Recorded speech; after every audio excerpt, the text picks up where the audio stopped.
Hey there folks, after a long time I am covering some chilling Airbnb horror stories. Hope you're going to like it. These stories are worth listening to. So no further delays, let's start. And don't forget to like the video and please subscribe to the channel if you're new for more creepy content.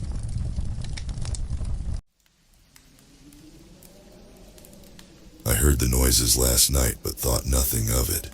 I was told the Airbnb would have 2 other guests. No big deal.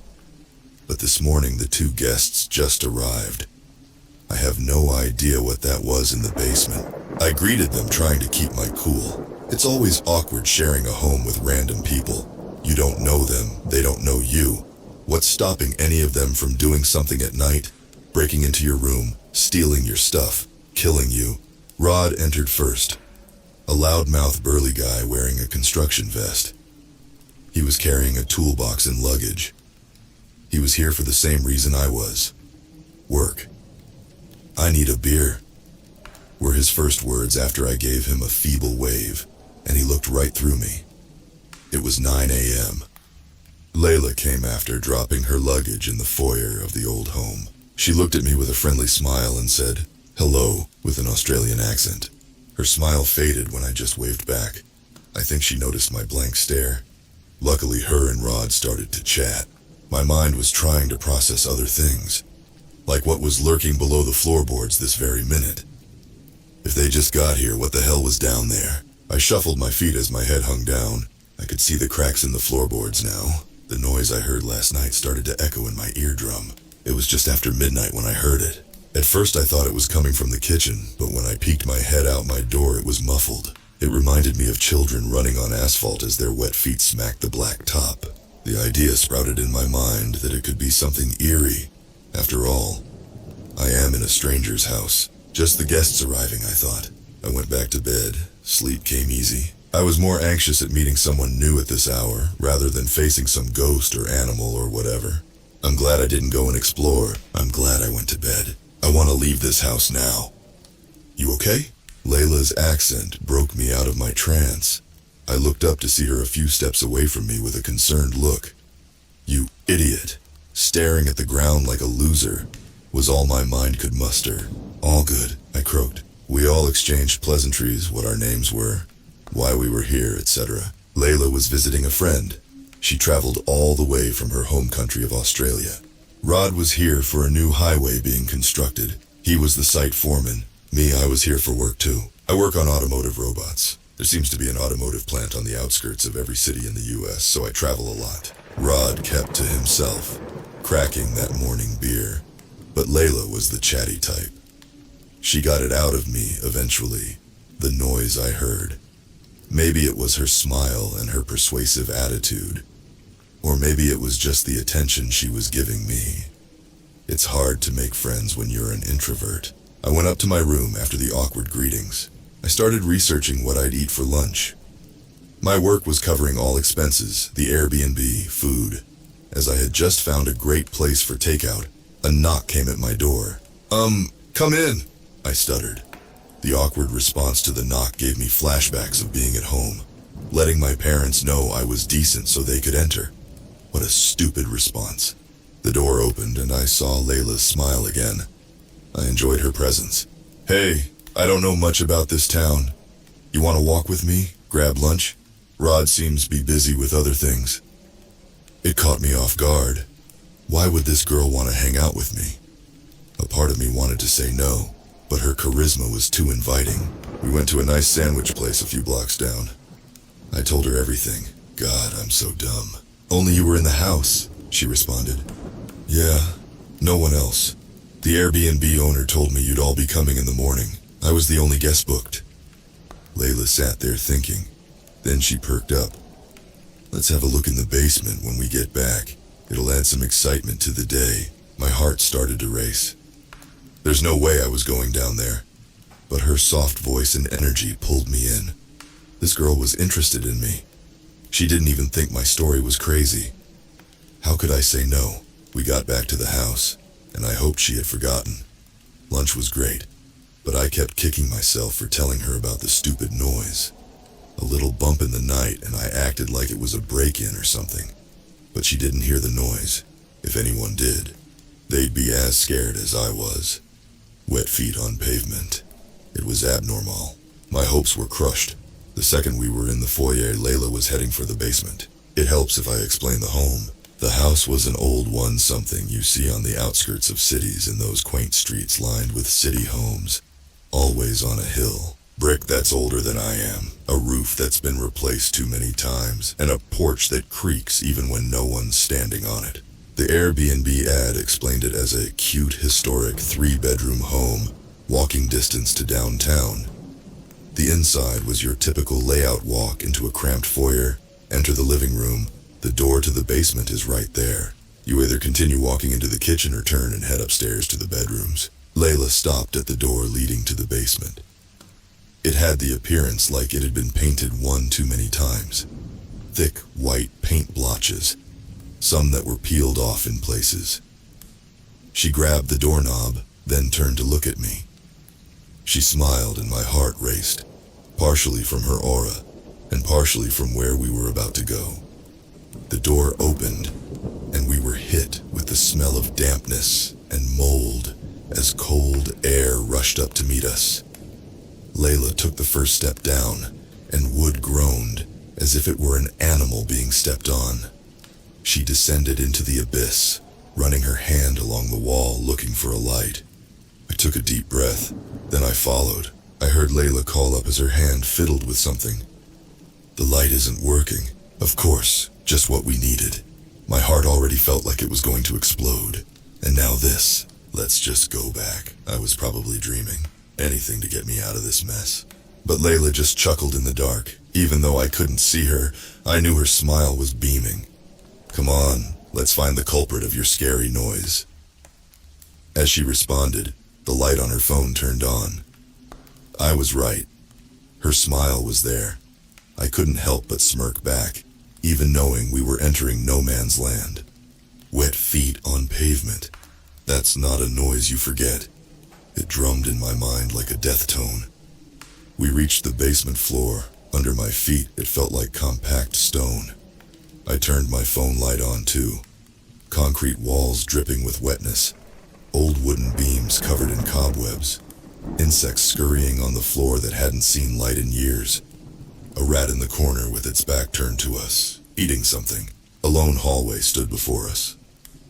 Down that dark corridor, we could just make out a closed door. I knew that's where the sound came from. All my questions would be answered soon. As I walked forward, a shelf along a side wall caught my eye. It was covered in old antiques and books. One book stood out to me. I'm a huge bookworm after all. Thick leather and odd text on the spine. I instinctively diverted toward it, curious what the pages held. Come on, Layla said, breaking my concentration. She walked toward the hall. I feel like we're on one of those ghost hunting shows. I hated those shows, always fake and full of cheap thrills. There was no going back now. Call it her beauty. Call it her smile. Call it whatever. The fact she was hanging out with me made me want to make it last. I don't have many friends after all. I turned and walked into the hall with her. The walls on either side of the cramped hallway were block masonry. They were cracked at random intervals where moisture seeped out of. In one, I saw a centipede creep out, then retreat away. We both stopped at the door. Layla turned and looked at me. You ready for your secrets to be revealed? I smiled back at her and nodded. Her enthusiasm was actually making my anxiety go away. Funny how someone upbeat can do that to you. Her hand gripped the doorknob, turning it slowly, and the door opened. Before us was more darkness. Then our phone lights displayed what was beyond. Standing in the hallway through the threshold of the door, only the back wall could be seen. It was as if the concrete had been blasted away and replaced by wooden planks covering it. We could not see through the rotting wood. Air gusted through the small cracks between the planks. It smelt of rot. The air carried another sense with it, almost like static, as if an old TV was left on without volume and you could just feel it. Layla walked inside, then I heard her scream. I couldn't see what she was looking at, but instinct kicked in. I ran in after her, ignoring every caution my brain threw at me. As I turned and shone my light in the direction she was looking, I saw it. Rod lay on the ground on all fours. I screamed too. Layla looked at me and started to laugh. I was confused. What the hell was going on? "Quit shining that at me, goddammit!" Layla lowered her phone. Mine continued to shine on him, shaking in my hand. Rod stood up slowly, using his hand to block the light. "You gave me quite a fright. Do you often hide in basements to scare people?" Layla said, chuckling to herself. Rod dusted off his knees. "Not at all. A breaker blew. Fridge isn't working upstairs and the lights are out down here. I was trying to fix it." Rod pointed at the wall behind him. Lo and behold, there was a breaker box and a set of tools laying on the floor. Rod's flashlight lay nearby. Presumably he had dropped it and was searching. "Here, I'll hold the light," Layla said as she shone it onto the breaker box. Rod walked to it and flipped the breaker. A light bulb flickered above us, then illuminated everything. Layla patted me on the shoulder as she left the room. "Well, nothing down here. Must have been a rat." Rod grunted as he picked up his tools. "I need another beer." I turned to leave too, but took one last look at the wall covered in wood. It didn't look right to me. My mind crept to what was behind that wood, and why the concrete around it was so deformed. Other wood planks lay on the floor unused. My eyes caught one last thing before I left. The nails in the wood looked new. The rest of the day was uneventful.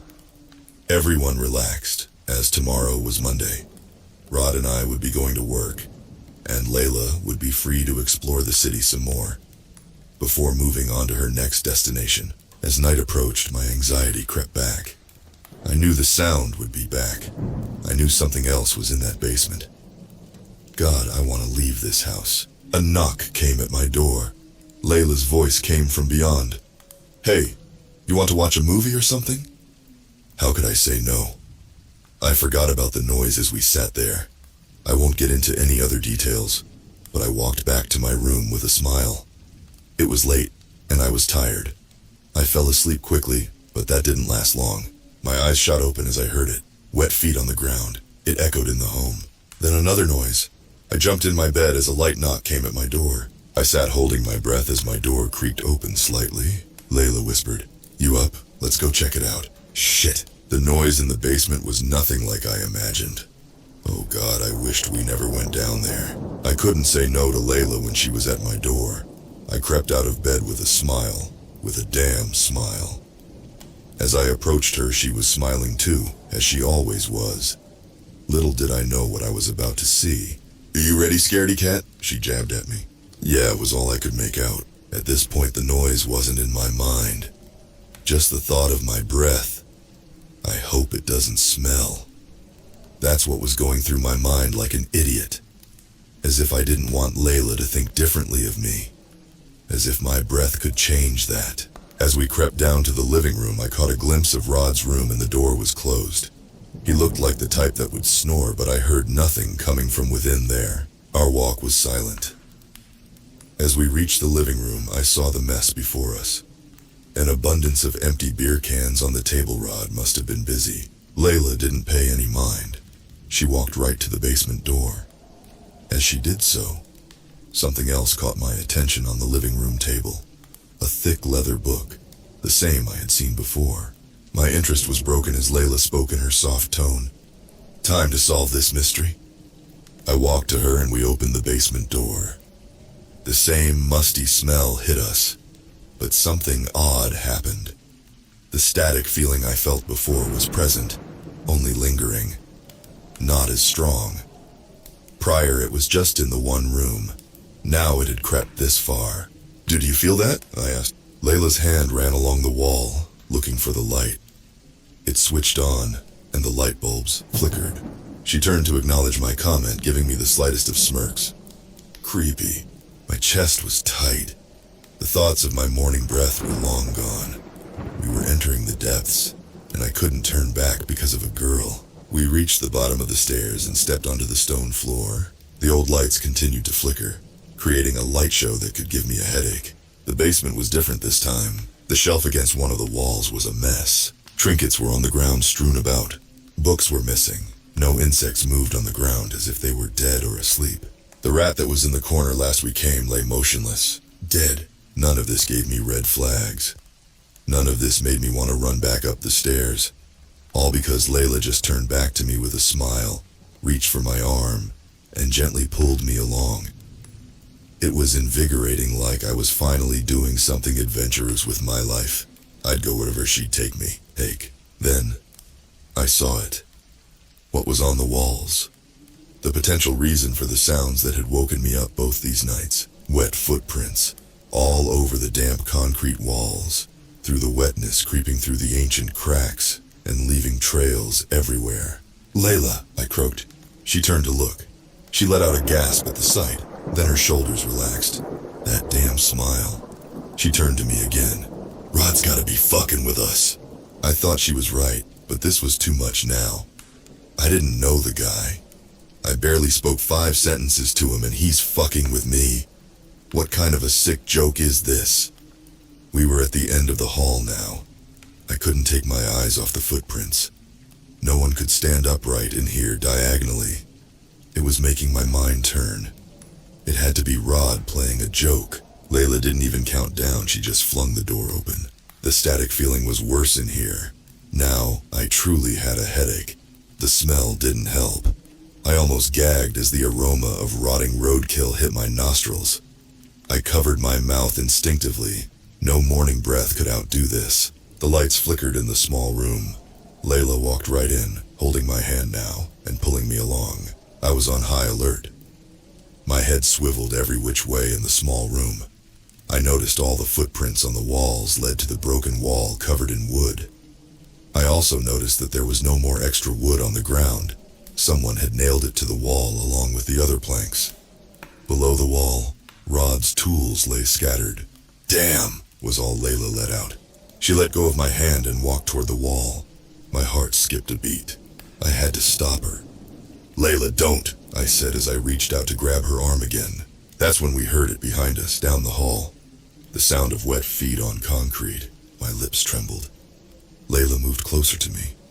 The lights flickered in the hall as we heard it. Slap, slap. I couldn't make out where it was or what it was in the flickering light.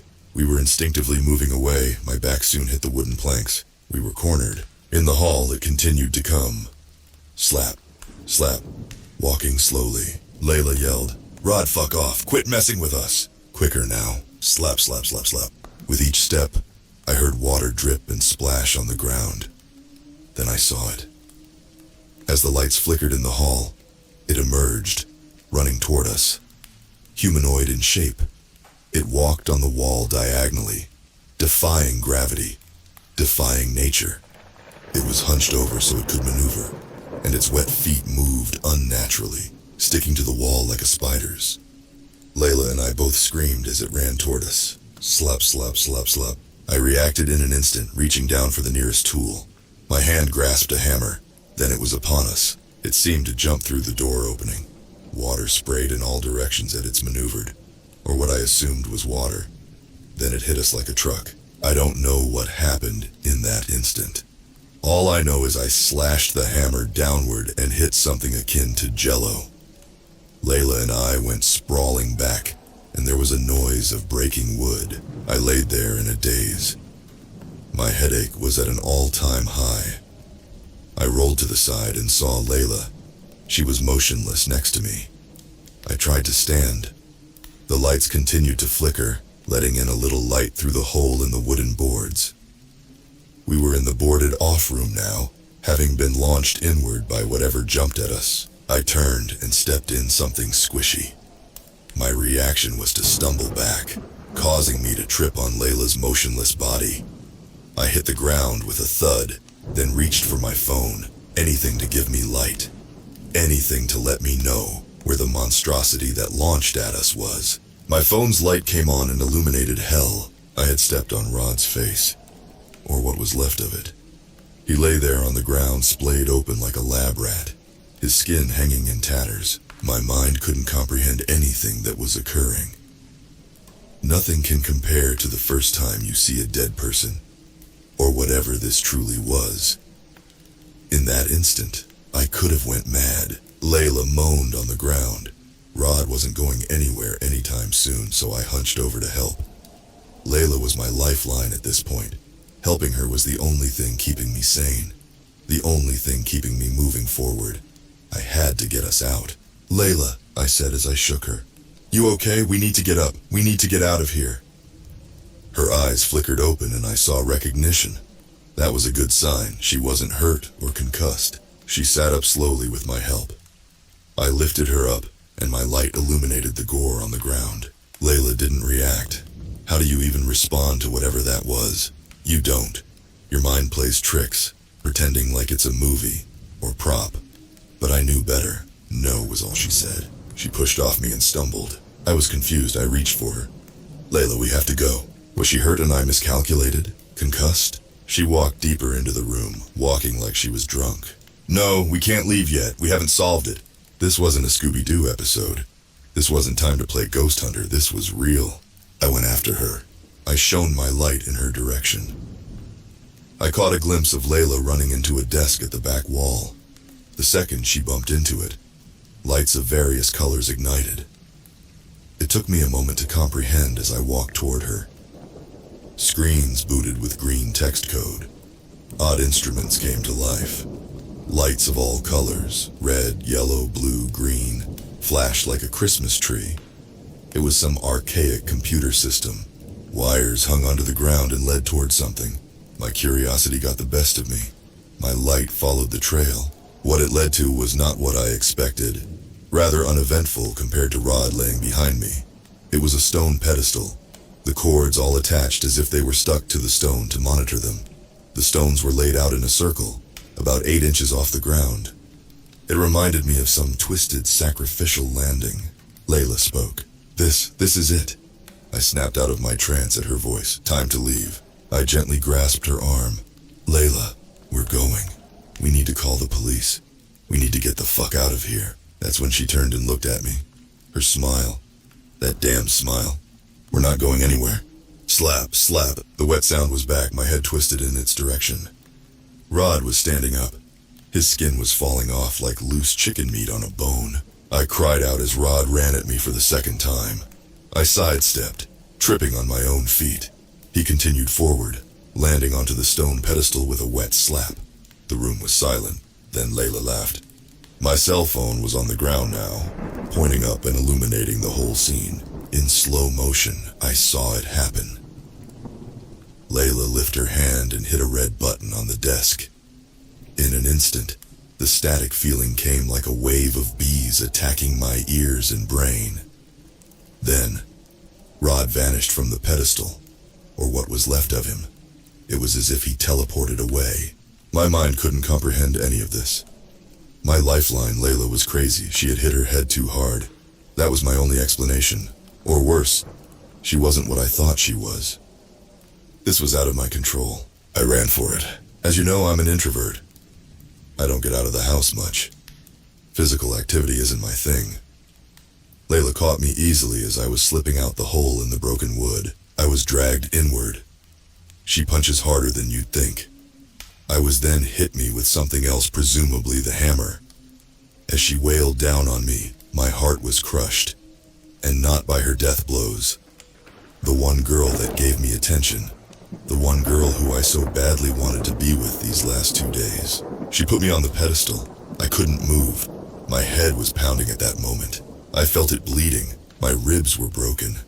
I just lay there moaning in pain. I rolled over. With my half-closed eyes, I saw Layla standing at the computer, like a mad scientist. On one screen, there was something akin to a countdown occurring, as if the computers were recharging. 9 point. I tried to roll. No way was I being vanished like Rod. No way was I being sent to whatever nightmare this sacrificial pedestal sent you. Layla stood with her back to me, staring at the computer patiently. I noticed she was speaking to me, like a bad guy in a cheap B movie, explaining her plan or whatever. I couldn't hear her though. All I was focused on was her accent. It was gone. Ill. What else did she lie about? I couldn't give up. I couldn't give in. I won't be killed like this. She betrayed me. 5-4. I used all my ability, everything I had, and stood. Layla turned at the movement. That smile. It shone downward on me like a beacon of hope once. Now I saw it for what it was. A sinister grin of death. 3.2. I lunged at her, catching her in a hug. My momentum and broken body tumbled me to the side, sending her sprawling. She landed on the pedestal. "No!" was all I heard her yell. I knew what I had to do. I reached up where I saw it last. My hand hit the red button as the computer signaled 1. The static feeling hit me like a truck. Layla was gone in the blink of an eye, teleported somewhere, anywhere but here. I lay on the ground for a minute. An hour. A day, I don't recall. All I know is the lights in the basement continued to flicker, then burn out. My phone had long died too.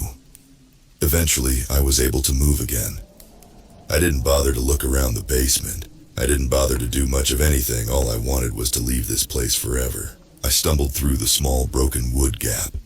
I stumbled through the hall. The wet footprints on the wall had long dried up. The dead insects on the round had become shells, and the dead rat in the corner was a ball of maggots. This basement was unnatural, and I needed out. Eventually I made it to the stairs in a blur of pain and moans. I started to ascend them when the feeling hit me. The static was back. Oh no, oh no. I tried to climb the stairs fast now. My body was broken. It deceived my every move, my head throbbing. The sound I had grown so familiar to came back. Slap, slap. My breathing was hoarse with my broken ribs.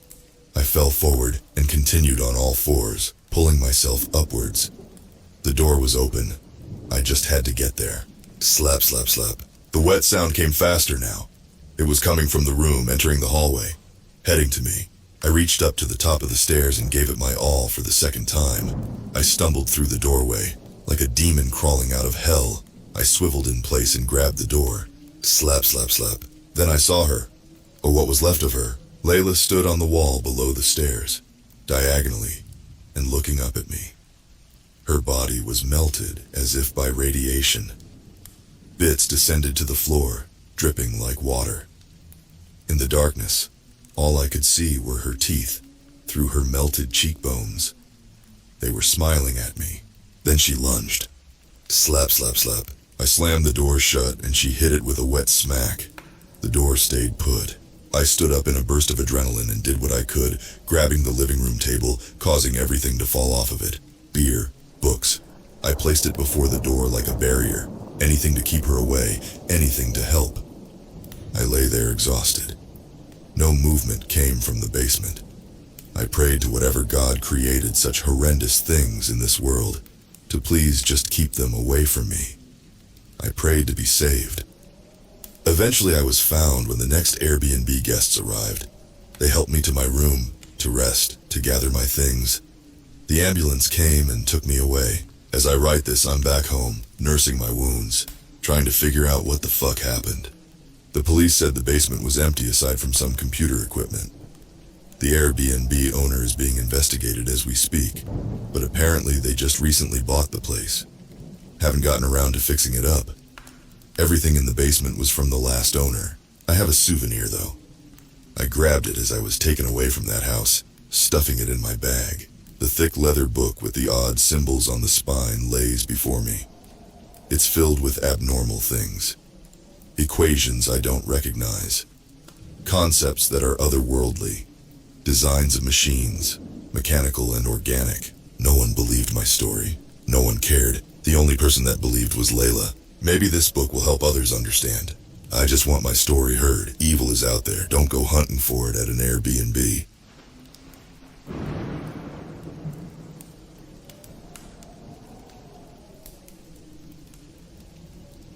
The Airbnb was pristine. It was calm, quiet, and perfect. It was cliché in the sense that no picture could ever do it justice. Lee and I pulled up to the Airbnb and were greeted by our hosts. A smart-looking, intelligent woman of the world named Andrea, and a well-dressed, charming man named Robert. The couple was probably mid-60s. Their combined languages listed on their page was over 10. And they had visited 80 countries in their time together. Even if the Airbnb hadn't looked like the quintessential getaway, Lee and I would have chosen to stay here just because of our hosts. They were kind, well-mannered, and knowledgeable. Andrea was impressed by Lee's writing skills and my fiber crafting. We shared a short dinner after our long drive with our hosts, just a quick getting-to-know-you meal they had prepared ahead of time. "Well, we'll let you get unpacked and settled," Andrea said after she had showed us our space. We had the entire lower half of the house to ourselves, and it was as spotless and calming as the outside was. "We can't access this area from the staircase, just as you can't access our area." We made sure it was as private as could be. We thanked Andrea for her hospitality, bid them both good night, and turned in. We had a full weekend ahead of us. There was the writers' convention we came down here for, and an entire festival dedicated to knitting, crocheting, and the like, on top of general tourist things. Lee and I had never been to Tennessee before. Well, I hadn't. She had, but didn't remember it, so it doesn't count. The Airbnb lacked a TV and cell service. We knew this ahead of time, and had chosen the Airbnb partially because of that. What better way to disconnect from the world, get some writing done and private time together, than in a house with no cell service? Our first night went smoothly. The food and the long drive left us both drained, and we cuddled comfortably in the clean bed before drifting off to sleep, uninterrupted by phone calls or the ding of social media beckoning. Saturday went by in a hectic daze. The convention went well, and Lee made a lot of important connections. Plus, I got to meet some of her online writer friends that have helped her through some tough writing spots. I enjoyed the colorfulness and community feel of the Fiber Crafts Festival. I purchased enough yarn to make a sweater for Lee come winter, a little handmade Tennessee souvenir. When we returned to the Airbnb, Andrea greeted us again and asked us how our day went. We shared with her our altogether pleasant Tennessee experience so far, and she was pleased we had enjoyed ourselves. She offered to bring us out some lemonade while we soaked our feet in the river in front of her home. We accepted graciously and giggled like schoolgirls over how amazing a host Andrea was. The river was well taken care of and clean. Andrea and Robert owned a private mile of the river, and she told us how they painstakingly looked after it every weekend. We could tell how immensely proud Andrea was of her home, and we told her so. She smiled at us and told us they had lived there for 20 years. "It is the safest, most beautiful place I've ever lived," she told us. Robert came home and Andrea left to have dinner with her husband. Lee and I kept our feet in the river, sipping on the delicious lemonade Andrea had made and discussing plans for the rest of the trip. The river water was cool on our hot skin. The stones smooth and slippery from that thin slime water builds up. I called it river snot. Lee had the actual term for it, but I forgot what it was as soon as she said it. We returned to Andrea's glasses and lemonade pitcher and returned to the privacy of our half of the house. We played a quick game of Scrabble before Lee pulled out her laptop and started working on her most recent novel. The writers' convention had given her quite a few ideas and she didn't want to lose them. Lee lightly complained how, without Wi-Fi, she had to make notes in the notepad part of her laptop, instead of in her Google Docs with the rest of her research on the novel. That's what we wanted. I teased her. I kissed her on the head and decided on a bubble bath while she worked. Why not continue to relax? We only had half a day left on the vacation, and then we would have to start the long drive home. The Airbnb had a huge clawfoot tub in the spotless bathroom, and I took full advantage of it, sinking down to my ears in bubbles and steaming water. I stayed in my watery hideaway, daydreaming a little until the water started to get cold. Lee called out to me just as I was planning on getting out of the tub. She was ready for bed. We crawled into the bed that had been freshly made up for us while we were gone. Something that would have bothered me in any other circumstance because of our privacy. But I wasn't too bothered by it this time. Just Andrea being an extraordinary host again, no big deal. Lee and I drifted asleep almost immediately to the sound of crickets, frogs, and our own breathing. We were wrenched from sleep when a blood-chilling scream came from upstairs. Lee jolted awake beside me, jerking upright. She was always easier to startle than I was. I laid perfectly still, holding her hand in the dark, waiting for any other sounds. We were both positive we heard a scream, and we were both fairly sure it had been Andrea. Without any other sounds for context, we weren't sure if she had stubbed her toe, had a nightmare, or if her and Robert were giving it a go. Even if we thought they were injured, we couldn't get to them, and we had no service to call someone. I had to reassure Lee that we were doing the right thing by going back to sleep. There wasn't anything else we could do. When we see Andrea in the morning, I promised Lee, we'll ask her what the hell that was about. Morning came around and we were slow to rise. We slept poorly after the scream. Lee tossed and turned, worrying over our decision to not at least go see if everyone was all right. And I couldn't fall back asleep if I had wanted to, which I hadn't. Safest place she'd ever lived or not. Andrea's scream had put me on red alert. Lee and I were in an unknown area and I wanted to be prepared for the worst. Eventually we roused from bed and got ready for the day. We had a late checkout, 4 p.m., something we had cleared with Andrea weeks ago. She had assured us she would be delighted if we stay another day in Tennessee, the more time to see everything with. She had messaged us. We left the Airbnb, a little shocked to see that Andrea wasn't outside tending to her garden, waiting to see us off. We drove away anyway, a full day of touristy things to do before we had to get home. We enjoyed ourselves, even with the unspoken guilt hanging between us. We arrived back at the Airbnb around 3 p.m. We wanted plenty of time to pack and say our goodbyes. When we pulled up, we saw only Robert standing on the porch. He was surrounded by our things. "Robert, what is going on?" I asked him as I stepped out of the car. "Andrea packed for you," he said simply. While I understood going above and beyond, this was a little much, and I was a little angry. That is a bit of an invasion of privacy. Andrea cleared us for a late checkout. I didn't think it would be a problem. I tried. "No problem at all. Happy to help." Robert interrupted me. Lee grabbed my hand and gripped hard. We could both sense that Robert was a little off. "Well, how do we know she packed everything? Can we at least look around the space to make sure nothing was forgotten?" I asked, miffed. Robert grinned at me slowly. The grin felt wrong, inhuman. It didn't reach his eyes, and it surely wasn't a friendly gesture. "No. Andrea is an excellent cleaner, as you can see." He swept his arm out stiffly, indicating to the pristine property. "And even if she missed a tiny item or two, we'll gladly send it back to you, free of charge." "I'm really not comfortable with this." I tried again. Robert interrupted me again. "I'll put these in your trunk for you, and then I hope you ladies have a safe trip." Robert walked robotically to the car and loaded up our suitcases in Lee's laptop bag. She rushed over to the bag, not caring about our host's feelings at this point, and ripped open the case, checking to make sure her precious laptop was safe. Robert returned to the top of the steps and gave us a little wave. "Where is Andrea?" I asked Robert. "We would love to say goodbye. You've both been great." Robert grinned at me again, giving me chills. Lee's hand shook in mine when she came back to my side. "Andrea is resting. She cleaned the entire time you were gone. She gets a little overwhelmed."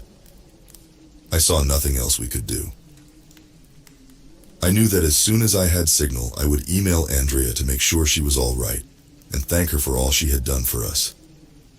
Robert was acting weird, but Andrea had shown us only kindness. "Thanks, Robert. Thank Andrea for us too," I said simply. I walked Lee to her side of the car and opened her door for her. When she was safely in, I walked to the driver's side. Robert never stopped grinning at me as I did. He kept grinning and waving, standing stiff as a board. We drove away and didn't look back. Lee and I both released our breath in huge gusts when we were a safe distance away. "That was absolutely bonkers," Lee bursted out. I had to agree with her. That was incredibly strange indeed. We didn't talk about it for the rest of the drive. When we got home and had signal, I emailed Andrea as I promised myself I would. It bounced back to me with an error stating the email no longer existed. I looked for their Airbnb so I could contact Andrea that way. Their Airbnb was gone. "Lee?" I asked her. She was poring through her laptop, making sure nothing was broken or missing. "Lee, their Airbnb is just gone.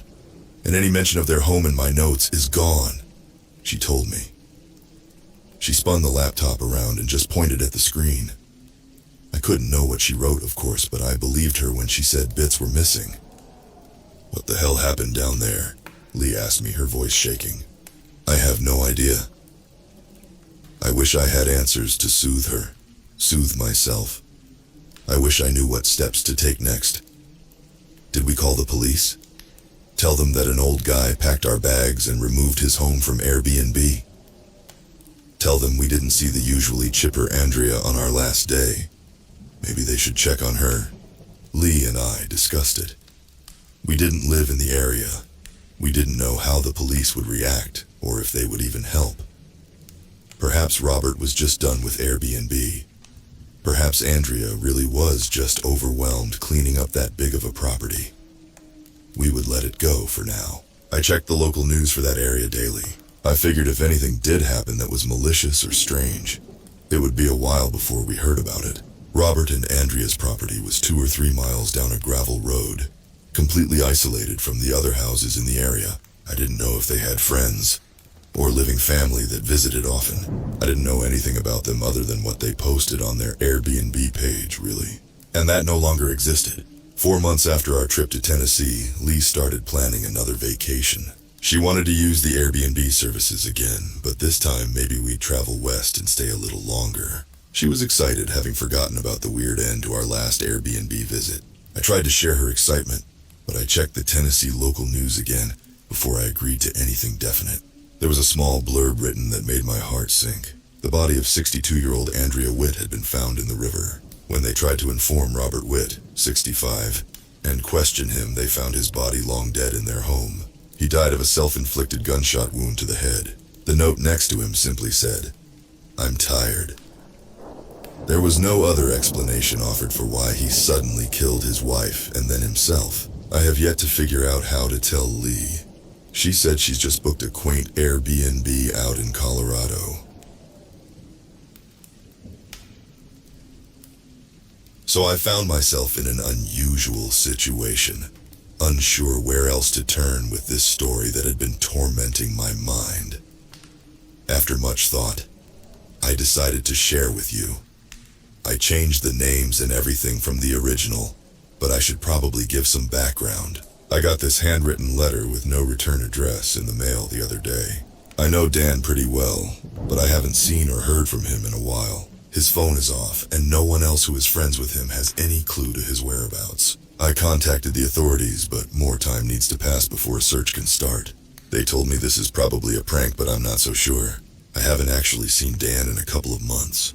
I will invite him to things and he'll accept. At the last minute, he usually cancels due to some excuse. It gets a little tiresome, but I understand he's been having a tough time. I'm sharing this letter here to see if anyone has seen a listing on Airbnb or any of the other big sites that is similar to the one described here. Thanks in advance, everyone who might have some helpful info. I needed to get out. Life was kind of dragging along its own routine, with me as a passenger staring distantly out the window. Declining a brunch invitation to the most Instagrammable cafe in my city, I decided instead to get out of town for a while. I wasn't feeling it lately, but thankfully I had a reasonable cure. With a long weekend ahead of me, I thought that booking a cabin in the woods might be just what I needed. I wanted to get into nature before it was too cold and maybe even get in some hiking. At the very least, I wanted to be able to get away from the internet, sit by a big fire and listen to some music or read a book. I figured that might make me feel like a person again. I was doing some searches here and there, and eventually found the perfect place. It was just a few hours north of the Twin Cities. I live around Minneapolis, and the cabin looked amazing. Well, I shouldn't even call it a cabin. It looked more like an upscale house. It was designed in a modern fashion, but with a rustic and Spartan feel. I felt like I had struck gold. Since it wasn't really the high season anymore, it gets cold pretty early in northern Minnesota. It was actually available for an attractive price. It wasn't all luck that had inspired my research, though. I had actually visited the area as a kid with my family. I had fond memories of the town, too. It was a lively yet still very local place. A good ratio of strong homegrown community that welcomed the Fairweather Lake cabin owners. At least that was my memory of it.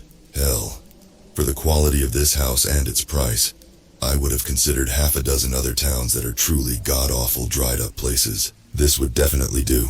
I looked over the listing for about 10 minutes before I confirmed the reservation and ponied up my credit card number. I received a confirmation almost immediately. as well as a nice little automated note from the listing owner. From the sparse belongings shown in the interior pictures of the house, I could tell this was a professional vacation rental. It was one of those, the keys to the place are in this hidden spot.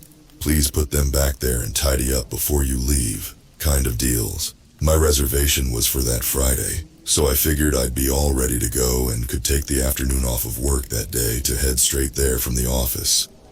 I packed the usual weekend stuff, plus some hiking gear and some miscellaneous camping stuff into my trusty sedan.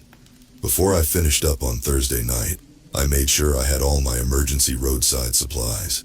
I'm not exactly a doomsday prepper, but I do understand that the woods are nature, and nature is unpredictable. The answer? Be prepared.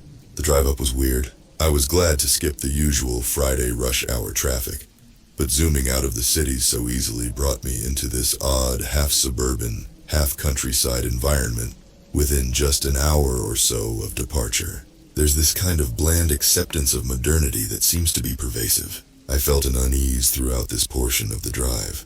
The feeling reached its apex when I passed an anti-abortion billboard coming out from a tree line, forest on either side. A strong message to no one, in a place where the message, and the structure bearing that message, don't belong.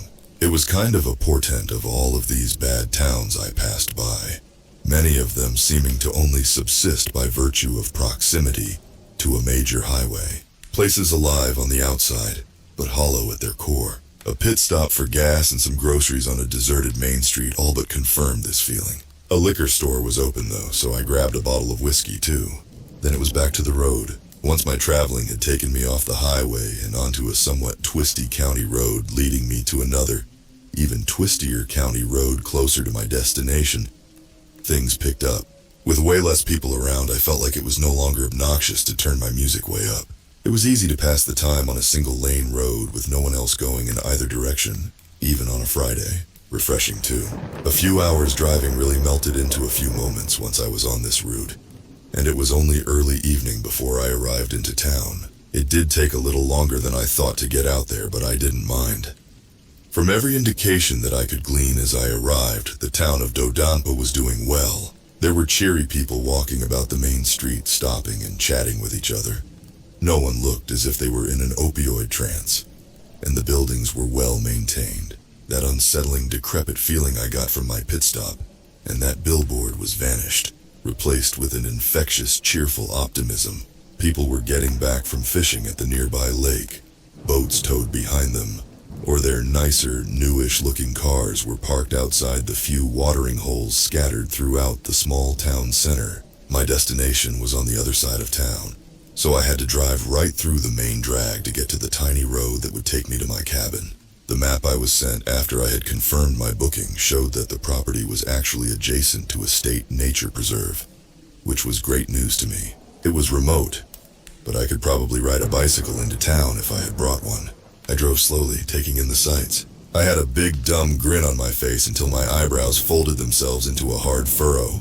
Right as I turned off the main street, I passed by an old shop that looked more like it belonged in a haunted version of the Shire from Middle-earth than it did in a thriving little town like this. It was a one-story rambler painted two colors with a gray sunken porch in the front and ratty Confederate flags stuck in at uneven intervals. The flags on their own were alarming to see, but this was just icing on a turd of a home. The porch framed an open doorway leading into a darkened hallway that had an unearthly glow to it. It was broad daylight and comfortably warm outside, yet from the black smoke oozing out of a crusty pipe chimney on the roof, I could tell a fire was going. The sign above the door read, Cassie's General Store, but a sign on the door open completely said, Keep Out, not the most welcoming. Both grossed and weirded out by the rare sight of hillbilly trash in a blue state, I moved along quickly. The cabin was not hard to find based on the directions I had received.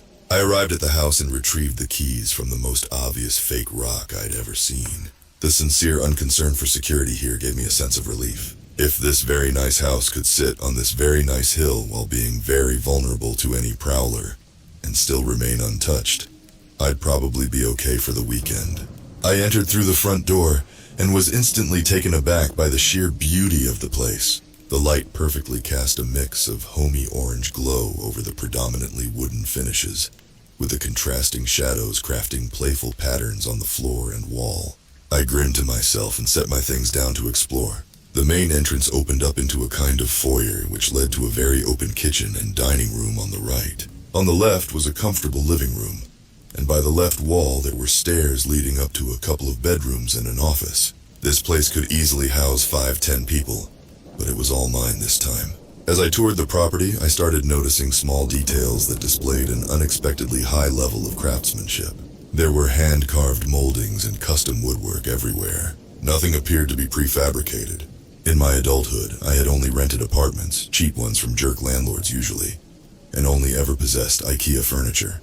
Experiencing this cabin was like being in an alien land. I sat in one of the chairs, and my body simply melted into it.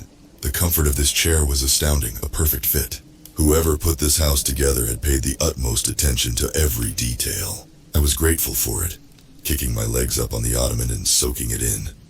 It was so comfortable, in fact, that I became concerned about falling asleep.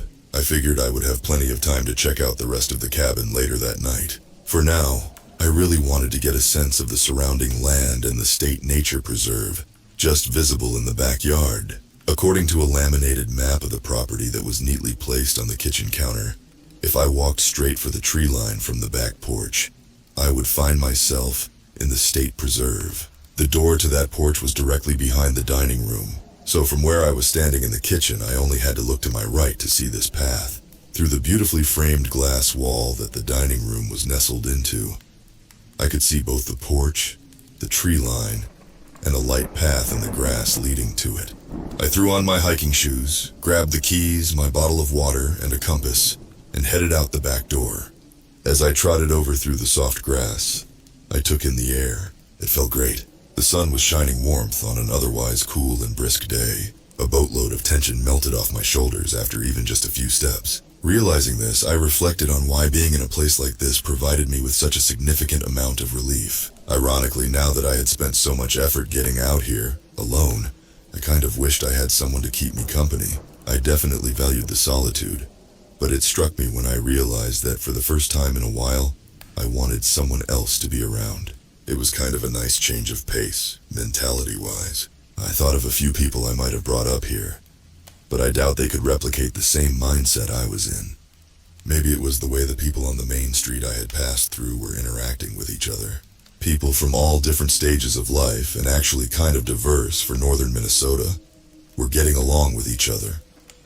This was a community, and people cared about each other out here. You could see it in the way old buildings were maintained, just like you could see it in how the younger residents treated the old-timers. I was thinking about this pretty intently when I realized that I was completely surrounded by trees. I kicked myself slightly and noted to myself that no one knows that I'm out here, and that getting lost in the woods within 100 minutes of dusk is a bad idea.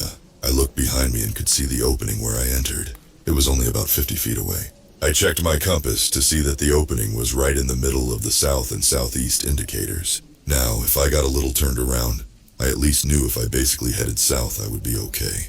I looked around the woods as well. It was an older forest, with lots of conifers and a sparse shrub layer. This made for easy walking in the daytime. It was surprising to me, however, how dark it was here from the canopy. All of the zoning out I had just done helped my eyes adjust, though. I was taking it all in, seeing if there were any good clearings or just cool trees to look at when I heard it. Snap! I turned my head in the direction of the sound and saw a dark shadow dart amongst the trees. I tensed up a little, as the feeling of being watched slowly crept over me. This kind of situation always presents an odd choice. For the most part, this kind of event is meaningless. Living animals tend to dwell in a state nature preserve.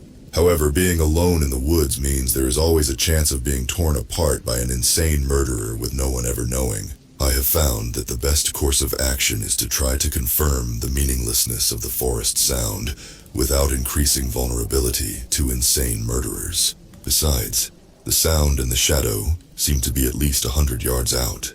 It was too far to see, and the only reason I heard it was because the woods are generally very quiet. I walked a little further along, angling my head to get a better view while keeping my ears open, even though I kept telling myself it was nothing. I could slowly feel my heartbeat increasing as the blood pumped harder in my ears. I looked back south, towards more immediate safety, but kept moving forward. Slowly, and with each footstep, my unease and feelings of being watched increased. Snap! I heard another sound followed by some rustling. This time much closer than 100 yards away. A black shadow raced through some shrubs in front of me. My heart started racing, and my hips were already turning to run when the shadow leapt out in front of me and landed its 4 dirty paws on a broken log just 5 feet from where I was standing. It was a dog. A medium-sized black shaggy dog. I guessed it as a lab chow mix at the time, and I don't think the guess was far off. I sighed relief and laughed to myself. The dog, panting and smiling with its tongue out, cocked its head at an angle, wondering what I was giggling to myself about. "Hey buddy," I said, bending over, "where'd you come from?" I reached out my hands, and in response it snorted to itself and reared up a little. It kind of pounded its little paws in the dirt and stared up. It barked once at me, then turned and started to walk away. It took a few strides before sitting on its haunches, looking back at me. "You want me to follow you, huh?" I said as I took a few steps forward. The shaggy mutt again barked just once, almost in approval, and continued along. I could tell this little guy was excited, and I figured it was okay to follow for a while. Whoever's dog this was probably knows the woods well. At least I hoped. I didn't see a collar, but the likelihood of an actual stray being able to survive here and be happy was pretty low. Besides, this dog did not seem lost in the slightest. As we strolled along, the pooch really started to pick up the pace. He wasn't going in a straight line either, turning one way at a certain tree and another at a moss-covered rock. It seemed to be following its own path from memory. I was walking quickly to keep up at first, but soon I was at a light jog just to keep him within eyesight. It didn't help that it was getting darker by the minute, and the thing I was following was a jet black furball. "Hey, doggy!" I called out, but it was now running. I was near a full-on sprint before I realized I was running through the woods chasing what could be a wild animal like a madman. "What the hell am I doing?" I thought to myself as I slowed down to stop. I bent over with my hands on my knees to catch my breath, and all I could hear was my own heartbeat and a faint rustling in the distance as the dog completely escaped me. Feeling like a crazy person after 15 minutes in the woods was not the ideal way I wanted to start my trip. Still out of breath, I looked around and noticed that I was in a slight clearing. The sun streamed through the canopy here, casting a hazy amber hue on something I wasn't expecting. It looked like I was at the end of a path. This was weird. Usually paths in these state preserves either made a loop or ended at some landmark. Paths usually didn't just end in nothing like it did here. At least to my knowledge, they didn't. A small part of me wanted to see where it led, but I knew that was a bad idea. I had already kind of screwed up by following that pooch out here. If I hadn't gotten my bearings beforehand, I might have actually been in some trouble. Looking ahead, the path didn't appear to really lead anywhere except to more forest. I decided it might be a cool thing to explore later, but for the moment I thought it best to try to head back. I checked my compass. From the combination of my own internal sense of direction and its reading, I could tell that I had taken a lot of twists and turns through this forest. What I thought would be south, back the way I came, was actually west. The path was headed in a northerly direction, and to my east was the direction the dog had been running. I decided to head directly south to try to get out of the woods as quickly as possible. While I was checking my compass and getting myself sorted, I thought I heard the dog again, this time to my northeast. I ignored the rustling, not wanting to get caught in another wild dog chase. I walked at a brisk pace with the compass in hand at all times, not wanting to waste any time. I figured I might end up not exactly on the same property as my cabin. Although the town seemed friendly, no one really enjoys strangers trespassing. The situation would be easy to explain, but such a scenario ought to be avoided.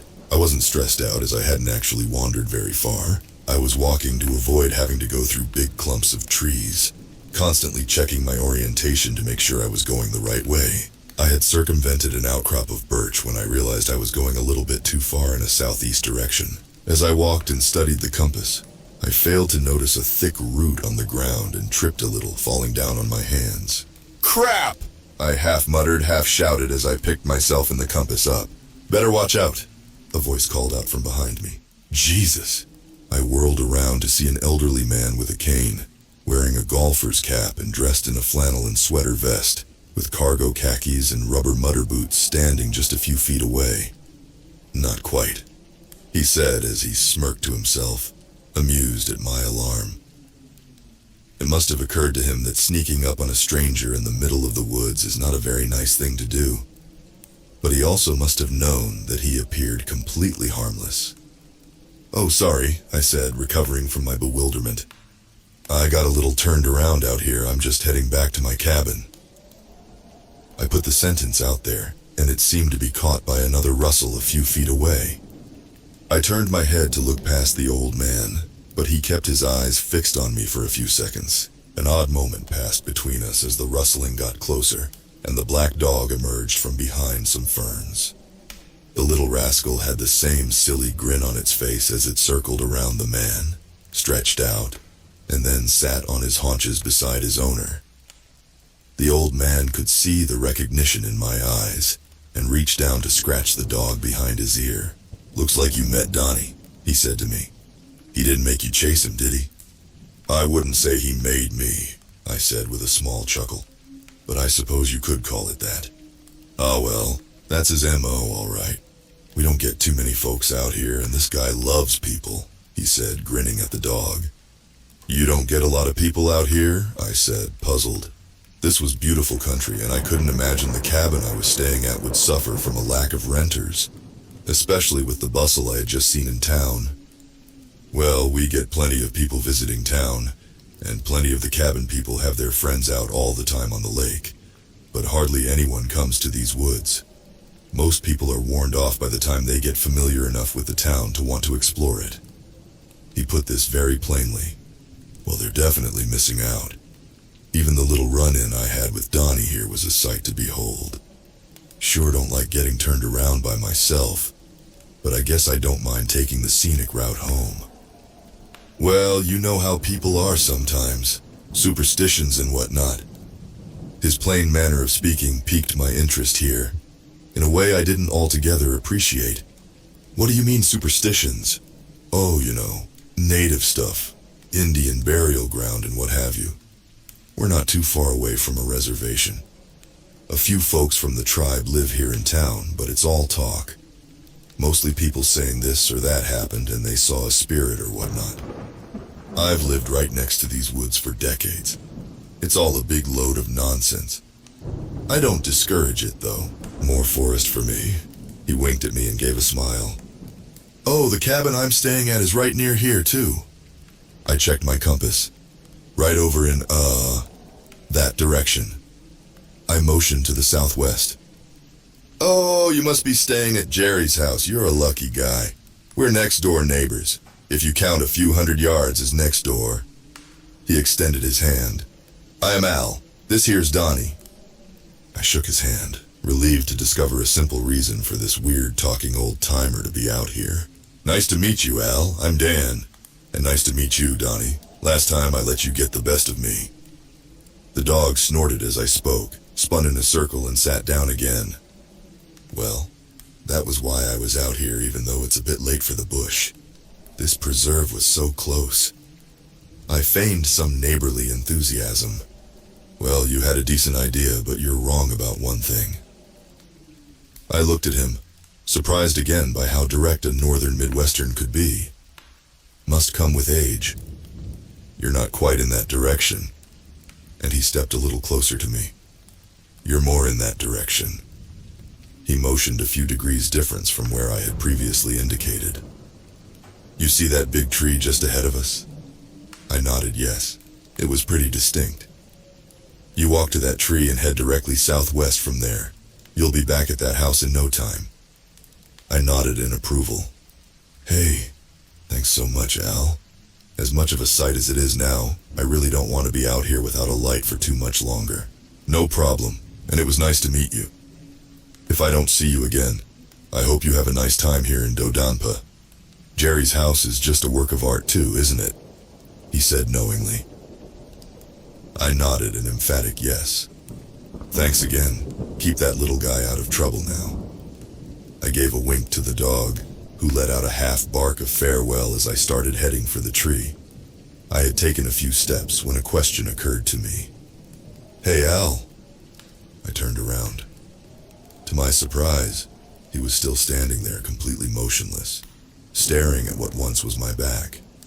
I paused for a few seconds with a look of surprise on my face before realizing I was now rudely staring at him. "I saw a path just about 10 minutes north of here. Any idea where it goes or where it starts?" I asked, hoping to glean a fragment of last-minute local knowledge. He regarded me for a moment with a faint expression of doubt. "This here's mostly state preserve.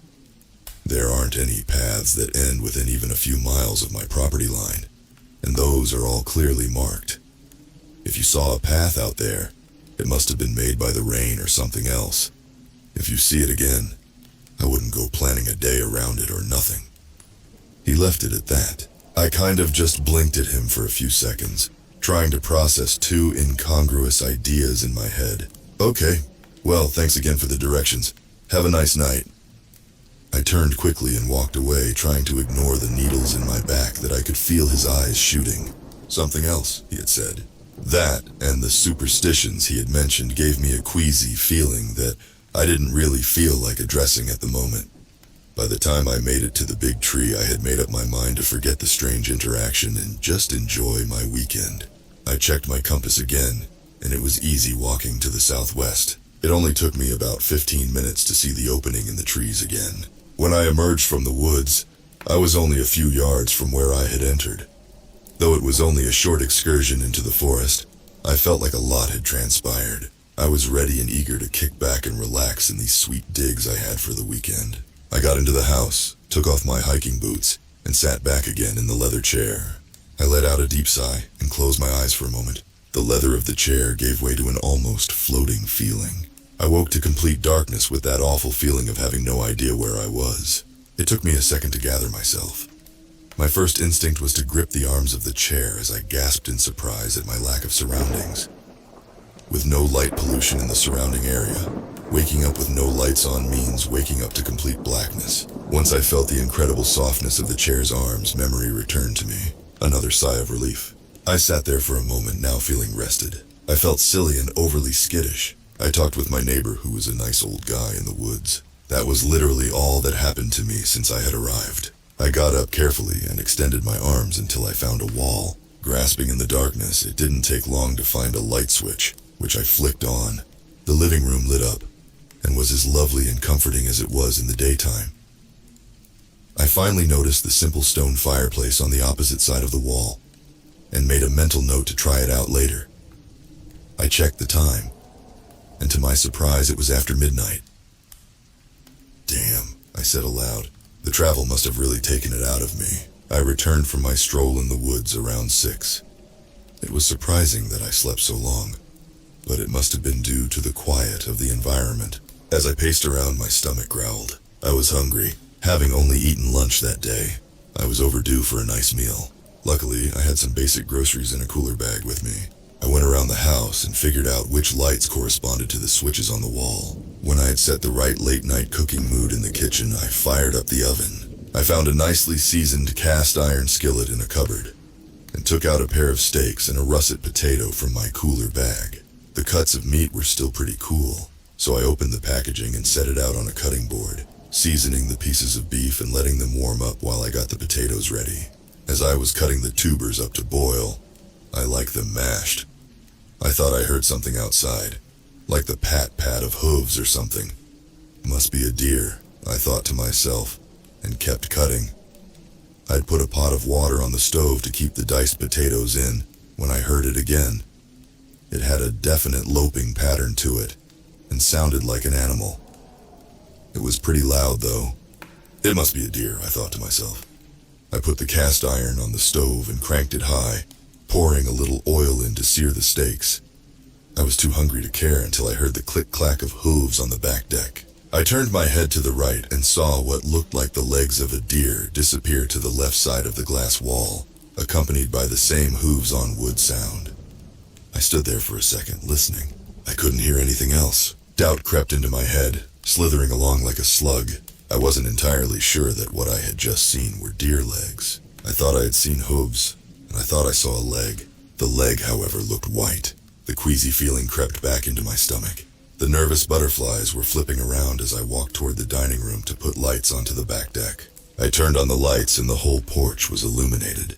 There was nothing there. I walked over to the door and slid it open. Peeking my head outside, I looked left and right. It was an overcast night, with no moon or stars.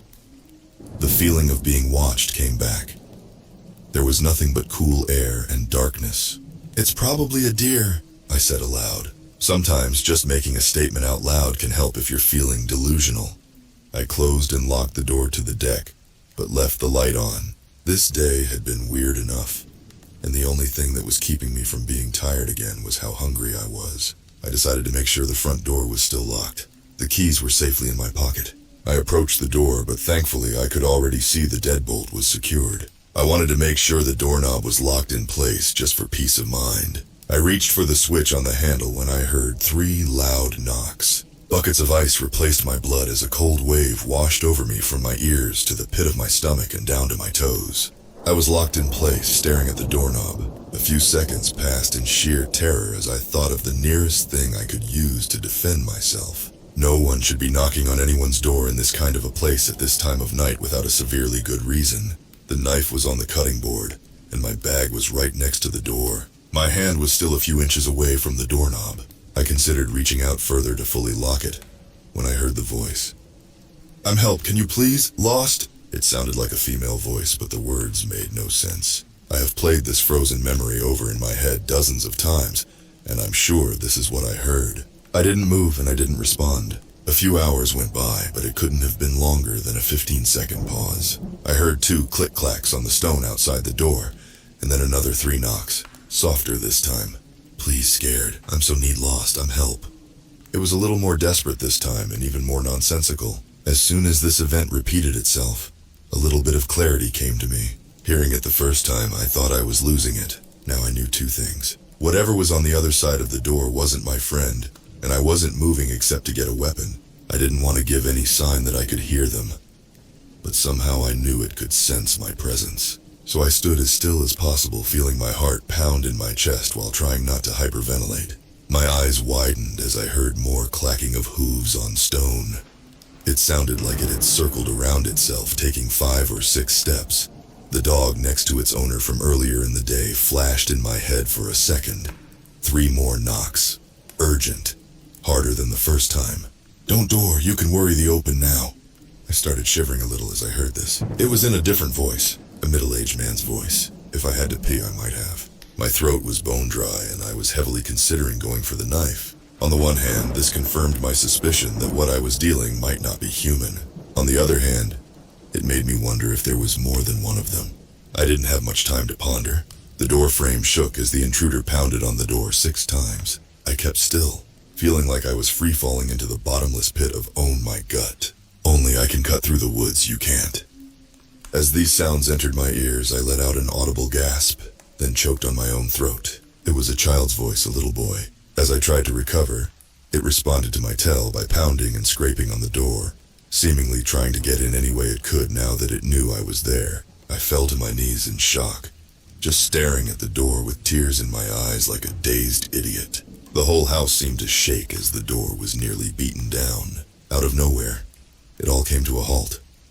All I could hear was an unending string of intermittent screeches as it clattered away from the house. I caught a glimpse of it through a side window as it sprinted away, the screeching pounding in my ears. Whatever it was very large.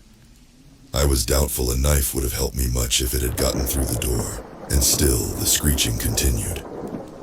I was certain it must have been some otherworldly entity to be able to project sound at such a distance, until I looked over at the kitchen and saw smoke billowing out of the pan on the stove.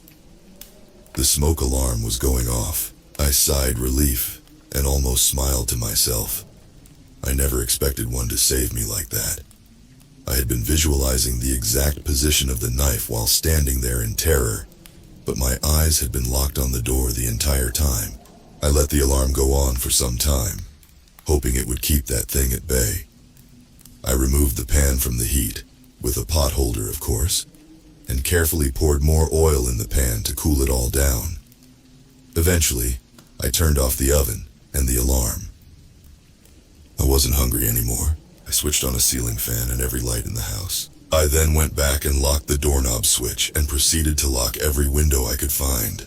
I found the only bedroom with an inward swinging door and placed a chair from the dining room in it. I thought about calling the cops, but I didn't have service and there was no landline or internet in the house. What would I even tell them? I was thoroughly freaked out, but I knew I could only do so much. I resolved to leave at first light, even if it was just for some motel where there was less chance of being torn to shreds by some unknown, voice-changing, behooved creature of the night. I kept the knife beside me and stayed in the bedroom with the door secured by the chair. I didn't feel safe, but I did feel like I had exhausted my options for maintaining safety. If it could get through all this, I probably was never meant to make it anyways. I brought a journal up here too, to write down everything that happened as it's fresh in my head, and to give me something to do instead of sleeping. I can't sleep here knowing that thing is out there. As I said, I've replayed what happened at that door at least 100 times in my head. I was close to drifting off around 3 a.m. when I finally realized what got me so twisted up the last time I heard it speak. Or whatever it was doing that sounded like human voices. Only I can cut through the woods, you can't. It was in a child's voice. It sounded at first like it was a warning, and I thought I was hearing it because it had seen me earlier, trespassing in its territory. But as I heard it for the 100th time in my head, I realized I had familiarity with both the words and the voice. Someone had said that to me before.